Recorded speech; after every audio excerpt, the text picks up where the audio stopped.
बहुत समय पहले की बात है। एक महान राजा था जो धर्मपरायण और न्यायप्रिय माना जाता था। उसके राज्य में सब लोग बड़े नियमों और श्रद्धा से रहते थे। इतना ही नहीं, उस राज्य की खास बात ये थी कि हर व्यक्ति एकादशी का व्रत रखता था। राजा से लेकर साधारण प्रजा, नौकर चाकर और यहाँ तक कि पशुओं को भी उस दिन अन्न नहीं दिया जाता था।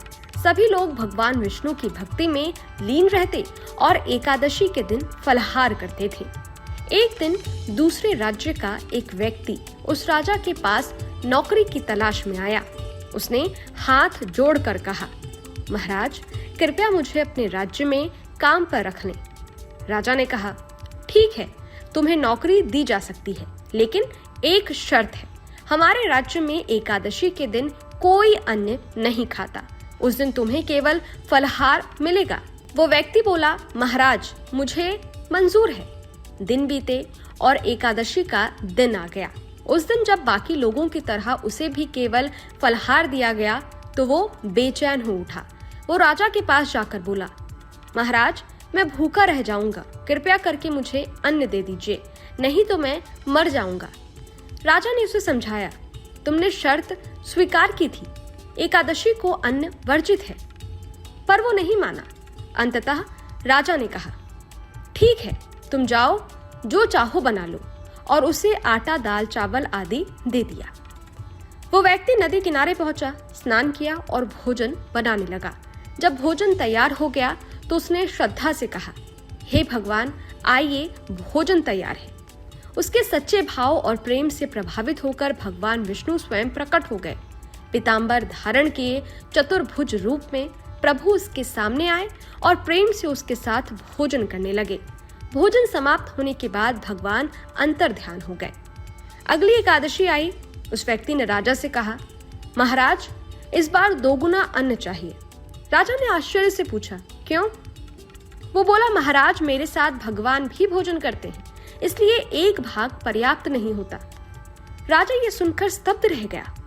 उसने सोचा, भगवान मेरे जैसे व्रतधारी को दर्शन नहीं देते, फिर इस साधारण व्यक्ति के साथ कैसे भोजन कर सकते हैं? राजा ने सत्य जानने का निश्चय किया। अगली एकादशी पर वो छिपकर उस व्यक्ति के पीछे पेड़ के नीचे बैठ गया। उस व्यक्ति ने पुनः स्नान किया, भोजन बनाया और भगवान को पुकारने लगा, हे प्रभु, आइए, भोजन तैयार है। दिन बीतता गया पर भगवान नहीं आए। अंत में उसने रुआंसा होकर कहा, हे भगवान, यदि आप आज नहीं आए तो मैं नदी में कूदकर अपने प्राण त्याग दूंगा।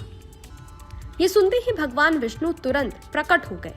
उन्होंने उसे रोक लिया और स्नेहपूर्वक कहा, वत्स, मैं तेरी सच्ची भक्ति से प्रसन्न हूँ, अब मेरे साथ चलो। इसके बाद भगवान ने उसके साथ भोजन किया और उसे अपने विमान में बिठाकर बैकुंठ धाम ले गए। ये दृश्य देखकर राजा भाव विभोर हो गया।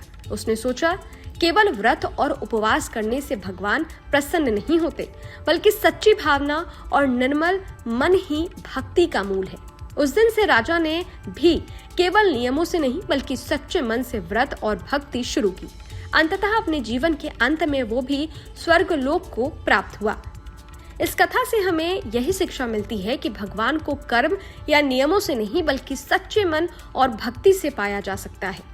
एकादशी का व्रत तभी फलदायी होता है जब उसमें श्रद्धा, सत्य और प्रेम का समावेश हो। एकादशी की ये कथा आपको कैसी लगी, हमें कमेंट बॉक्स में कमेंट करके जरूर बताइएगा। शुक्रिया। इस वीडियो में दी गई जानकारी केवल पौराणिक मान्यताओं, धार्मिक विश्वासों और ज्योतिषीय तथ्यों पर आधारित है। स्तुति इनकी पुष्टि नहीं करता। किसी भी उपाय को अपनाने से पहले संबंधित विशेषज्ञ से सलाह जरूर लें।